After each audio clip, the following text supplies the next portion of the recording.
Hello everyone and welcome to UGC NET mentor guys. आज की इस वीडियो लेक्चर में हम क्वेश्चंस के साथ आंसर डिस्कस करेंगे जो पूछे गए हैं 1 जनवरी को फर्स्ट शिफ्ट वाले एग्जाम में। तो गाइस ये जो वीडियो क्लास रहने वाली काफी इंपॉर्टेंट रहने वाली है। मेक श्योर आप इस क्लास को एंड तक जरूर देखिए ताकि आपको हर चीज अच्छे से समझ में आ जाए, क्वेश्चंस भी समझ में आ जाए, साथ में उसके आंसर भी समझ में आ जाए। तो चलिए स्टार्ट करते हैं और कंटिन्यू करते हैं। सो गाइस इससे पहले हम आगे बढ़े मैं आपको बता दूं एक छोटा सा अनाउंसमेंट। गाइस देखो अभी न्यू ईयर ऑफर चल रहा है, अभी फ्लैट 20% डिस्काउंट चल रहा है सभी कोर्सेज पे। अगर आप इंटरेस्टेड हैं paper 1 commerce management and political science में तो आप इनरोल कर सकते हैं। जून 2026 एग्जाम के लिए हमने आपको 6 मंथ की जो कोर्सेज हैं वो अवेलेबल करवा दिए हैं। ये जो न्यू ईयर ऑफर है 20% का, ये आज रात 12 बजे तक के लिए है। 1 जनवरी और 2 जनवरी सिर्फ 2 दिन के लिए ऑफर था, रात 12 बजे तक के लिए आज अवेलेबल है। तो न्यू 20 कूपन कोड अप्लाई करने पे आपकी जो फीस है वो 20% से रिड्यूस हो जाएगी। गाइस मैं बता दूं गाइस, यहाँ पर जो कंप्लीट कंटेंट आपको मिलने वाला है वो कंप्लीटली बाइलिंगुअल फॉर्मेट में मिलने वाला है, चाहे वो मॉक टेस्ट हो, पीडीएफ नोट्स या फिर लेक्चर्स हो। तो जो आपकी जो प्रिपरेशन है यहाँ पर टू द पॉइंट रहेगी, एग्जाम टारगेटेड रहने वाली है। गाइस करना क्या होगा, आपको सिंपली गूगल प्ले स्टोर से एग्जाम मेंटर ऐप इंस्टॉल कर लेनी होगी अपने मोबाइल फोन में। अगर आप iOS यूजर है तो उसका लिंक हमने आपको अलग से इसी वीडियो के description box and comment box में अवेलेबल करवा दिया है। तो चलिए गाइस अब कंटिन्यू करते हैं हम लोग और डिस्कस करते हैं क्वेश्चन जो पूछेंगे आज आज आपके एग्जाम में। क्वेश्चन पूछा गया था स्टेटमेंट वाइज, जिसमें बताना था कि आपको ट्रू कौन सा क्वेश्चन, इसमें जो ट्रू ऑप्शन है वो कौन सा है। तो इसमें हिंदी में भी कंटेंट गिवन है नीचे की तरफ। अगर हिंदी मीडियम से अगर आप हैं तो हिंदी में पढ़ सकते हैं क्वेश्चन को, उसका आंसर सोचिए क्या हो सकता है। तो क्वेश्चन था स्वयं initiative was launch in 9th on 9th जुलाई 2017। तो सही है, ऐसा ही हुआ है। स्वयं की जो फुल फॉर्म है वो बोला गया है study webs of active learning for youth aspiring minds. तो यहाँ पर यूथ नहीं यंग एस्पायरिंग माइंड्स आएगा, यंग आता है यहाँ पर, ये नहीं हो सकता, गलत है ये। स्वयं Prabha is educational learning platform जिसमें 36 चैनल है, तो नहीं ऐसा भी नहीं है, 40 चैनल्स हैं। और अभी गाइस देखो चैनल के नेम नहीं पूछे गए हैं तो चैनल के नेम पढ़ लीजिए, बिकॉज अब चैनल से रिलेटेड क्वेश्चन बनने लग गए हैं। तो पहले 32 हुआ करते थे, इस टाइम पर 40 है, 36 नहीं है, तो ये ऑप्शन भी गलत है।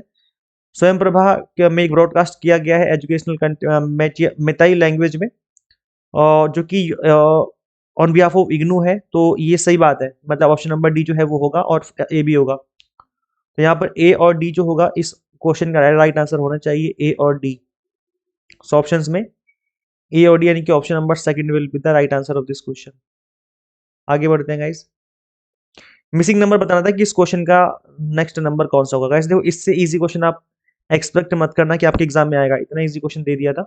सिंपल यहाँ पर स्क्वायर था, 2 का स्क्वायर, फिर यहाँ पर 3 का स्क्वायर, फिर यहाँ पर 5 का स्क्वायर, फिर उसके बाद यहाँ पर 7 का स्क्वायर, फिर यहाँ पर 11 का स्क्वायर। तो यहाँ पे क्या पैटर्न बन रहा है, यहाँ प्राइम नंबर का पैटर्न बन रहा है जो डिवाइड नहीं होते किसी से ना, 2 डिवाइड नहीं होता, 3 फिर 5 फिर 7 फिर 11। अब क्या आएगा, नेक्स्ट नंबर 13 आएगा जो किसी से डिवाइड नहीं होता है। तो 13 का स्क्वायर मतलब 169, यानी कि ऑप्शन नंबर सी हो जाएगा। अभाज्य संख्याओं का यहाँ पर क्या था, स्क्वायर था, तो ऑप्शन नंबर सी हो जाएगा।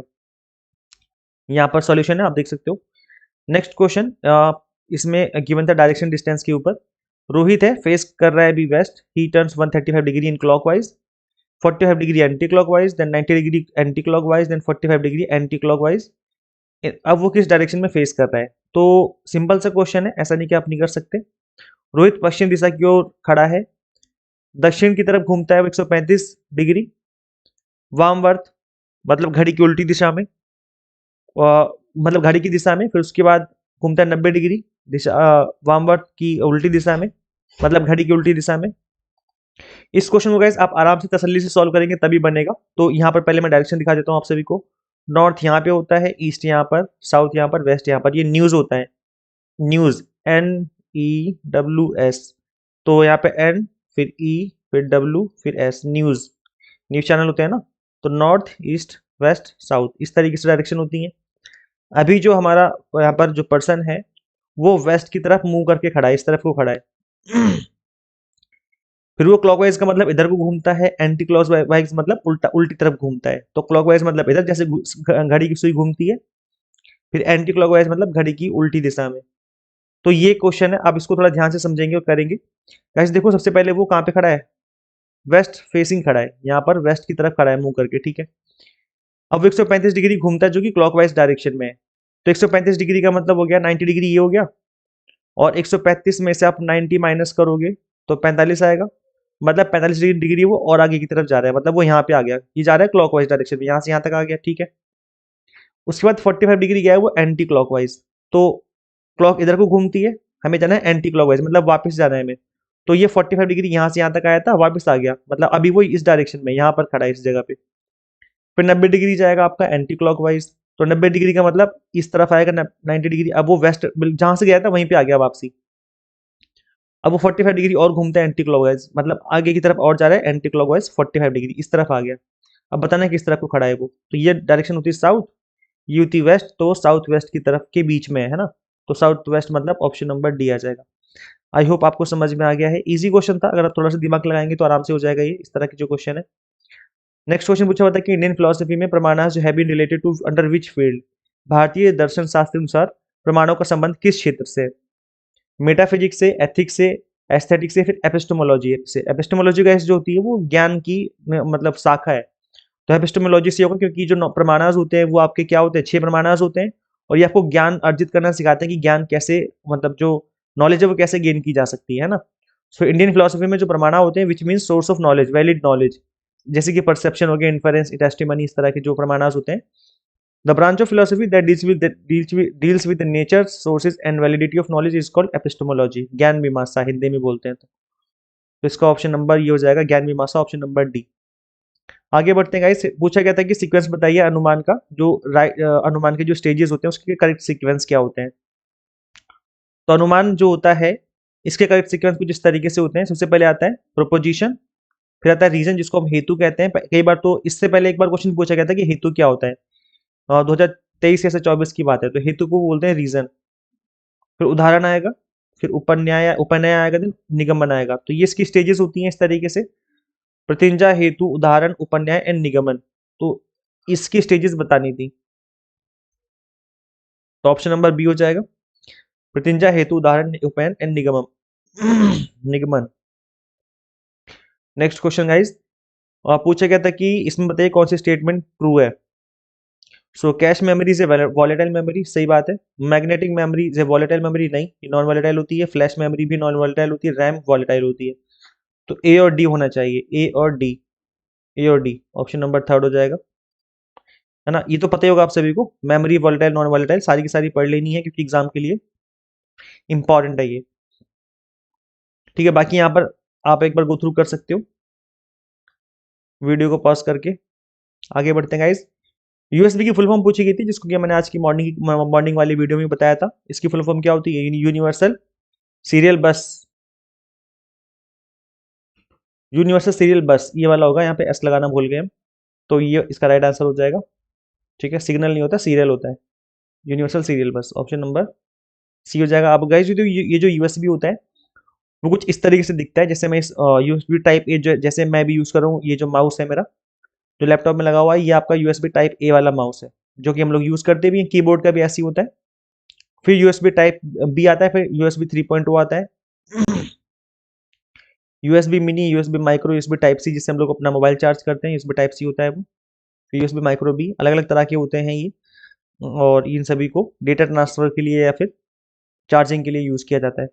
इनपुट आउटपुट डिवाइस पे क्वेश्चन पूछा हुआ था आज के एग्जाम में, तो गाइस देखो, मॉडम हो गया आपका, camera, mouse, light pen. Guys देखो, मैंने आज मॉर्निंग में भी समझाया था कि कोई भी ऐसा डिवाइस जो कि इनपुट से, मतलब बाहर से अंदर की तरफ कमांड दिया जा रहा है, तो वो इनपुट डिवाइस हो जाएगा। जैसे मैं माउस यूज कर रहा हूँ, तो मैं बाहर से अंदर की तरफ कमांड दे रहा हूँ लैपटॉप या कंप्यूटर को, तो वो वैसे बिहेव कर रहा है, इनपुट डिवाइस कहलाएगा। और आउटपुट डिवाइस मतलब अंदर से बाहर की तरफ चीजें आ रही हैं, जैसे स्क्रीन हो गया, है ना, जैसे प्रिंटर हो गया, तो जो कंप्यूटर मुझे दिखाना चाह रहा है उसको प्रिंट आउट करके वो मुझे समझा देगा। ऐसे जैसे गाने हो गए, ईयरफोन वगैरह, जो भी कंप्यूटर कहना चाह रहा है वो मुझे सुना देगा, तो ये आउटपुट डिवाइस हो गए। तो इनपुट डिवाइस में जाएगा आपके modem, camera, mouse, light pen, touch screen, CD, DVD, pen drive, web camera, keyboard, VCR, joystick, scanner. Output device में जाएगा screen, plotter, printer, speaker, headphone, earphone. तो इनको अच्छे से याद कर लीजिए, इससे रिलेटेड क्वेश्चन आज के एग्जाम में पूछा गया था। एक क्वेश्चन पूछा गया था एनईपी 2020 के ऊपर, इसमें बताया गया था कि मेजर रिकमेंडेशन क्या है, तो इसका इंक्रीज करना है ग्रॉस एनरोलमेंट रेशियो 50% बाय 2035, सही बात है। Establishment of world class universities, light but tight regulation by a single regulator for higher education, सही बात है। ये एचईसीआई बनाने की बात की गई, उसी के अकॉर्डिंग ही बोला गया है, तो ए तो सही है और सी भी सही है। Promoting research and science technology, opening of 1500 of more universities, ये सब पहले की रिकमेंडेशन है, तो एनईपी 20 के अंदर ए और सी जो है वो होना चाहिए। तो ऑप्शन नंबर जो पहले के एजुकेशन कमीशन बन चुके हैं उसके अंदर रिकमेंडेशन थी ये वाली नॉलेज कमीशन की, और बाकी जो यहाँ पर दिख रही है आपको ये सब पहले वाले एजुकेशन कमीशन की रिकमेंडेशन है। बस हमसे पूछा गया था कि इस पर्टिकुलर एनईपी की बतानी 2020 की कौन कौन सी रिकमेंडेशन है, तो ए हो जाएगा इसके अंदर और सी हो जाएगा। आगे बढ़ते हैं गाइस, देखो मैंने आपको कुछ दिन पहले कराया भी था और आपको समझाया भी था कि एचईसीआई आपके एग्जाम के लिए इंपॉर्टेंट है, और इससे रिलेटेड देखो क्वेश्चन पूछा भी जा चुका है आज की एग्जाम में। एचईसीआई के जो 4 वर्टिकल्स होते हैं उस पर क्वेश्चन पूछा गया था, first vertical, second vertical, third and fourth. तो इसके वर्टिकल से रिलेटेड था मैच ऑफ द फॉलोइंग में। तो यहाँ पे क्वेश्चन आपकी स्क्रीन पे आप देख सकते हैं। पूछा गया था फर्स्ट वर्टिकल कौन सा है, तो फर्स्ट और सबसे इंपॉर्टेंट वर्टिकल जो है रेगुलेटरी वाला है, रेगुलेटरी काउंसिल, NHERC, यानी कि फर्स्ट का जो है ऑप्शन नंबर सेकंड हो जाएगा। फिर सेकंड वर्टिकल जो है वो हो जाएगा एक्रीडेशन वाला।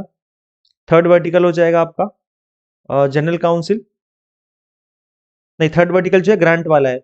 थर्ड वर्टिकल जो है सी, ये हो जाएगा आपका ग्रांट वाला, जहां पर एजुकेशन ग्रांट की बात की जाती है। फोर्थ वर्टिकल आएगा आपका जनरल काउंसिल। तो ये 4 वर्टिकल हैं जो कि आपको याद कर लेने हैं, एग्जाम के लिए काफी इंपॉर्टेंट है, इससे रिलेटेड क्वेश्चन बन सकता है। अच्छा अब ना आप लोग फुल फॉर्म याद कर लो, क्योंकि मुझे लग रहा है कि इससे रिलेटेड फुल फॉर्म पूछी जा सकती है। जैसे NHERCS की फुल फॉर्म क्या है, HEGCS की फुल फॉर्म क्या है, तो इनकी ना फुल फॉर्म भी याद कर लीजिए, क्योंकि अभी वर्टिकल की मैचिंग आ चुकी है, तो नेक्स्ट वाले में हो सकता है कि आपका फुल फॉर्म पूछ ली जाए। इसके अलावा एक क्वेश्चन पूछा गया था आपका सैम्पलिंग से रिलेटेड, जिसमें सैम्पलिंग गिव स्ट्रेटिफाइड सैम्पलिंग का था, probability sampling, systematic and non probability sampling.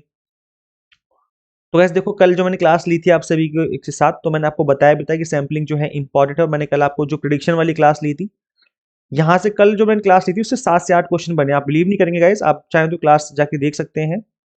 मैंने कल क्लास ली थी ये वाली, अपने हमारे चैनल पे अवेलेबल है ये क्लास 1, पेपर नंबर 1 प्रेडिक्शन। कल मैंने कुछ टॉपिक बताए थे, उनको मैंने इसमें एक्सप्लेन भी किया था कि ये टॉपिक पे क्वेश्चन पूछे जा सकते हैं, जिनके एग्जाम 2 से 7 जनवरी के बीच में है। तो अगर अभी तक आपने क्लास नहीं देखी तो देख लीजिए, बिकॉज इसके अंदर मैंने इन्हीं टॉपिक्स को एक्सप्लेन कर रखा है, जो कि मुझे लग रहा था कि इस पे क्वेश्चन बन सकते हैं, क्योंकि अभी हमने जो एग्जाम एनालिसिस किए हैं उससे आइडिया लग जाता है कि किस टॉपिक पे बन सकते हैं। तो इसमें मैंने एक्सप्लेन किया था आप सभी को प्रोबेबिलिटी सैम्पलिंग क्या होती है, जिसमें इक्वल चांस होते हैं सभी के सिलेक्शन के। So every item of the universe has an equal chance of selection, यानी कि ऑप्शन नंबर थर्ड बी का हो जाएगा थर्ड। सिस्टमेटिक सैम्पलिंग में क्या होता है कि हर एक हम जो 10th नंबर है या 5th नंबर है, हर एक 5th नंबर या हर एक 10th नंबर उसको सिलेक्ट करते जाते हैं, सिस्टमेटिक तरीके से हम सिलेक्ट करते जाते हैं। तो सिस्टमेटिक वाले में क्या हो जाएगा, select every ith item on a list. फिर स्ट्रेटिफाइड में क्या होता है, हम होमोजीनियस जो होते हैं ग्रुप उनको सिलेक्ट करते हैं। और नॉन प्रोबेबिलिटी सैम्पलिंग में ये हो जाएगा फिर procedure which does not afford any basis for estimating probability. तो इनकी मैचिंग इस तरीके से कर देनी थी। आई होप आपका बन गया वो क्वेश्चन, इजी क्वेश्चन था ये। और सैम्पलिंग मेथड्स तो हमेशा से ही इंपॉर्टेंट रहे हैं, तो आप लोग पढ़ लीजिए जिनकी एग्जाम अभी होने बाकी हैं। मास मीडिया पे क्वेश्चन पूछा हुआ था, मेजर कैरेक्टरिस्टिक्स क्या है मास मीडिया के, निम्नलिखित में से जनसंचार माध्यम की प्रमुख विशेषताएं क्या है। तो वाइड रीच होती है, बिल्कुल सही बात है, होती है। पर्सनलाइज्ड फीडबैक होता है, नहीं। देखो टू वे कम्युनिकेशन तो होता नहीं है, तो कैसे फीडबैक होगा। टाइमलाइनेस टाइमलीनेस एंड इमीडिएसी होती है, इमीडिएटली हम लाखों करोड़ों तक न्यूज़ पहुंचा सकते हैं, और इसी वजह से इसको मास मीडिया भी कहा जाता है। मास मीडिया का कैरेक्टरिस्टिक तो होगा ये। प्राइवेसी ऑफ कंटेंट नहीं होती, क्योंकि तो पब्लिक कंटेंट है, मतलब एक बार अगर न्यूज़ चैनल पे कुछ दिखा दिया गया तो वो तो पब्लिक हो गया ना, कोई भी देख सकता है। तो फर्स्ट और थर्ड होना चाहिए, फर्स्ट एंड थर्ड। तो ऑप्शन नंबर फर्स्ट हो जाएगा इसका राइट आंसर। आई होप आपको समझ में आ गया, ये तो इजी क्वेश्चन था, बन गया होगा आई होप। बाकी आप देख सकते हो यहाँ पर गो थ्रू कर सकते हो। नेक्स्ट क्वेश्चन पूछा गया था आपका आर्सेनिक पॉल्यूशन, आर्सेनिक प्रदूषण किस बीमारी का कारण है। White foot disease, black foot disease, dyslexia and allergy. तो इससे गाइज ब्लैक फुट डिसीज हो जाता है, और काले पैर की बीमारी जिसको कहते हैं हम लोग। Long term exposure to arsenic specially through contaminated drinking water cause black foot disease which affect blood circulation in the limbs and can lead to gangrene। Guys देखो जब आपके पैरों में ब्लड फ्लो की कमी हो जाती है और अंगूठे के आसपास का जो एरिया है वो काला पड़ने लग जाता है, तो उसे ब्लैक फुट डिसीज कहा जाएगा, और ये जानलेवा भी हो सकता है अगर लंबे टाइम तक रह गया तो। इसके अलावा एक क्वेश्चन पूछा गया था आपके एग्जाम में, what is the correct chronological order of sequence from older to newer of the following agreement submit and protocols. तो प्रोटोकॉल्स जितने भी हैं इनके ईयर्स तो याद कर लो, प्लस कौन सा किससे रिलेटेड है इसको भी याद कर लेना है। गाइस आप बिलीव नहीं करेंगे, जो मैंने कल क्लास ली थी, जैसे कि मैं बार बार बोल रहा हूँ, जो मैंने प्रिडिक्शन की थी कि ये वाले टॉपिक आने वाले हैं, सेम टॉपिक बना है आज के एग्जाम में। मैंने कल आपको ईयर भी बताए थे और प्लस मैंने ये भी बताया था कि कौन सा किस चीज से रिलेटेड है। अब मैं आपको दिखाई देता हूँ, चलो देखो ये क्लास है, मैं इसी की बात कर रहा हूँ। इंपॉर्टेंट एक्सपेक्टेड टॉपिक्स जो मुझे लग रहा था कि आ सकते हैं 2 से 7 जनवरी के बीच में, जिनके एग्जाम अभी होने बाकी हैं, आप लोगों से मैं बात कर रहा हूँ, देख लो फायदे में रहोगे। चलो मैं नीचे लेके चलता हूँ डायरेक्ट आपको और दिखाता हूँ कि मैंने कल कराए थे या नहीं कराए थे। देखिए गाइस, ये रहा लिस्ट ऑफ इंपॉर्टेंट प्रोटोकॉल्स। मैंने कहा था इन सबके नाम याद कर लो, जैसे कि मॉन्ट्रियल प्रोटोकॉल है, ईयर याद कर लो और किस चीज से रिलेटेड है, ओजोन से रिलेटेड ये याद कर लो। क्योटो प्रोटोकॉल याद कर लो और किस चीज से रिलेटेड है ये याद कर लो। मैंने कल ही कहा था आपको पेरिस एग्रीमेंट किस चीज से रिलेटेड है, ग्लोबल वार्मिंग से, ये भी याद कर लो, है ना। तो ये सब मैंने ईयर्स भी आपको कल ही याद करवाए थे और मैंने ये भी बताया था कि किस चीज से रिलेटेड इनको याद कर लेना है। तो इसलिए मैं इसीलिए बोल रहा हूँ कि अभी तक जिसने नहीं देखा इस क्लास को देख लो, ये क्लास बहुत ज्यादा इंपॉर्टेंट है उन सभी के लिए जिनके एग्जाम अभी होने बाकी हैं। तो पेपर 1 प्रेडिक्शन वाली क्लास देख लीजिए चैनल पे विजिट करके, ये वीडियो आपके लिए बहुत हेल्पफुल रहेगी। इनफैक्ट डायरेक्ट क्वेश्चन आपको यहाँ से देखने को मिल सकते हैं। तो खैर हम लोग इस क्वेश्चन को डिस्कस कर लेते हैं। निम्नलिखित समझौते में से कौन सा प्रोटोकॉल पुराना है और फिर कौन सा नया है, उसको आपको क्रम में लगाना था। तो इसमें आपको फिर स्टेब्लिशमेंट जो इनके ईयर से वो याद होनी चाहिए। तो गैस देखिए आप यहाँ पर मॉन्ट्रियल प्रोटोकॉल 1987 में सबसे पुराना प्रोटोकॉल है। यहाँ पर रियो समिट 1992 में बना, क्योटो प्रोटोकॉल 1987 में, पेरिस एग्रीमेंट 2015 में। तो बीडीसीए हो जाएगा, बीडीसीए का मतलब ऑप्शन नंबर सेकंड हो जाएगा राइट आंसर। तो जिसने इसको देखा होगा मेरी क्लास कल, आई एम श्योर उसका आंसर बहुत ही इजीली बन गया होगा। ब्लूम्स टैक्सोनॉमी के ऊपर क्वेश्चन बना था आज के एग्जाम में, कल भी बना था, कल 31 दिसंबर को भी पूछा गया था, परसों और आज 2 जनवरी को भी पूछा गया है। तो इसमें पूछा गया था कि लोअर टू हायर ऑर्डर में बताना है कॉग्निटिव डोमेन का, analysing, understanding, applying, evaluating, remembering. तो ऐसे देखो स्टार्टिंग हमारी कहाँ से होती है, रिमेंबरिंग से होती है ना। तो इसका राइट सीक्वेंस हो जाएगा, इस तरीके से हो जाएगा, remembering, understanding, applying, analysing, evaluating, then creating. तो यहाँ पर क्रिएटिंग तो ऑप्शन में गिवन ही नहीं था, इसका मतलब स्टार्टिंग के जो 5 है वो गिवन थे, तो ऑप्शन नंबर EBCAD हो जाएगा। EBCAD कितना इजी क्वेश्चन था, है ना। तो गाइस देखो अगर आपने नहीं देखी मेरी क्लास, मैंने आज ही इसको करवाया है, ब्लूम्स टैक्सोनॉमी, छोटी सी क्लास है, 12 मिनट की एक छोटी सी क्लास है। अगर आप देख लेंगे तो फायदे में रहेंगे, क्योंकि जिनके एग्जाम अभी होने बाकी हैं दोबारा से क्वेश्चन बनेगा ब्लूम्स के ऊपर, ये मैं लिख के दे रहा हूँ। ब्लूम्स बार बार पूछा जा रहा है, देखो मैंने आज ही करवाया है, अभी 1-2 घंटे पहले ही करवाया मैंने ये क्लास। तो देख लीजिए जिन्होंने अभी तक नहीं देखा है, छोटी सी क्लास है 10 मिनट की, 12-13 मिनट की क्लास है, देखो बहुत छोटी सी क्लास है। तो देख लेंगे तो सही रहेगा। मैंने इसमें कुछ क्वेश्चंस भी बताए हुए हैं कि किस तरह के क्वेश्चन बनते हैं। तो चैनल पे विजिट करके जरूर देखिए इस क्लास को, इससे आपको फायदा मिलेगा। आज के एग्जाम में पॉलिसी, इंडियन लॉजिक, सोशियोलॉजिज्म, इस पे भी क्वेश्चन पूछे गए थे, तो इससे इन सभी टॉपिक को आप कवर कर सकते हो एक सिंगल क्लास से। ये रिवीजन सीरीज 3.2 की क्लास नंबर 6 है, लॉजिकल रीजनिंग। इसमें आप देखेंगे पॉलिसी भी है, इंडियन लॉजिक भी है, स्क्वायर प्रोपोजिशन भी है, एंड इसके अंदर मैंने मूड एंड फिगर भी करवाया है। तो चारों टॉपिक आपके कवर हो जाएंगे एक सिंगल क्लास से। तो इसलिए मैं रिवीजन सीरीज 3.0 की प्लेलिस्ट का लिंक दे दूंगा डिस्क्रिप्शन बॉक्स, कमेंट बॉक्स में, इसमें क्लास नंबर 6 आप देख सकते हो, जिससे आपका जो ये वाला टॉपिक है वो भी बहुत अच्छे से कवर हो जाएगा। इसके अलावा गाइस देखिए अभी तो जहाँ मतलब आपका जितना भी टाइम बचा है पढ़ लीजिए, एग्जाम दे दीजिए। बट अगर आपको लगता है कि मेरी प्रिपरेशन अच्छी नहीं है और एग्जाम मेरा अच्छा नहीं जा रहा है या फिर नहीं जाएगा क्योंकि आपने अच्छे से पढ़ा नहीं है, तो ऐसे में जून 2026 के लिए आप इनरोल कर सकते हैं। अभी न्यू ईयर ऑफर चल रहा है। न्यू ईयर ऑफर में आपको फ्लैट 20% डिस्काउंट मिल रहा है सभी कोर्सेज पे। आज रात 12 बजे तक के लिए ऑफर है, सिर्फ 2 दिन के लिए ऑफर अवेलेबल था, आज 1 जनवरी और 2 जनवरी, 2 दिन के लिए, उसके बाद ये ऑफर अवेलेबल नहीं रहेगा। मैं अगेन रिपीट कर दूं, मैक्स टू मैक्स 10% ही ऑफर आते हैं किसी ओकेजन पे, फेस्टिवल पे, लेकिन ये ईयर में एक बार ही ऐसा होता है कि न्यू ईयर पे 20% का ऑफर चलता है, तो वो ऑफर चल रहा है अभी। Paper 1 commerce management and political science हम आपको पढ़ाते हैं एग्जाम टारगेटेड। सबसे अच्छी बात है कि कंप्लीट कंटेंट हमारा बायलिंगुअल रहता है। 100 मॉक टेस्ट मिलते हैं प्रैक्टिस करने के लिए, PDF नोट्स मिलते हैं जिसके थ्रू आप मल्टीपल टाइम रिवीजन और प्रैक्टिस कर सकते हैं। आज देखो एग्जाम टारगेटेड आपको स्टडी कराएंगे स्टार्टिंग से। सबसे पहले हमारा फोकस होगा कॉन्सेप्ट क्लैरिटी पे, फिर आपकी रिवीजन पे फोकस करवाएंगे, उसके बाद हम PYQ की प्रैक्टिस भी करवाएंगे। तो सब कुछ ऐसा हो जाएगा कि बस ऐसा हो जाएगा कि बस अब जितना जल्दी एग्जाम हो जाए, एग्जाम हमारा क्रैक होके ही रहेगा। तो इस तरीके से हम आपको जो है स्टडी करवाएंगे टू द पॉइंट। तो गाइस करना क्या होगा, आपको सिंपली गूगल प्ले स्टोर से एग्जाम मेंटर ऐप इंस्टॉल कर लेनी है। अगर आप iOS यूजर है तो उसका लिंक हमने आपको अलग से इसी वीडियो के description box and comment box में दे दिया है। कोई झूठे वादे नहीं, कोई 10-20 हज़ार का कोर्स फीस नहीं, नॉमिनल सी फीस है जिसमें आप इनरोल करके जो अपनी प्रिपरेशन स्टार्ट कर सकते हैं। सिर्फ एक वादा है कि हम मेहनत करेंगे आपके ऊपर, हार्डवर्क करेंगे और आपको हार्डवर्क करना पड़ेगा अपने ऊपर। दोनों लोग हार्ड वर्क करेंगे जब तक कि एग्जाम नहीं आ जाएगा। एक बार एग्जाम क्रैक हो गया, आप फ्री और मैं भी फ्री, तब तक आपको प्रिपरेशन है वो करनी पड़ेगी according to syllabus and exam के पॉइंट ऑफ व्यू से। फटाफट से अपने मोबाइल फोन में इंस्टॉल कर लीजिए एग्जाम मेंटर ऐप और अपनी जो प्रिपरेशन स्टार्ट कर लीजिए। Share this video with all UGC net aspirants and subscribe for UGC net update and PhD related updates. Guys मिलते हैं नेक्स्ट वीडियो में। Thank you.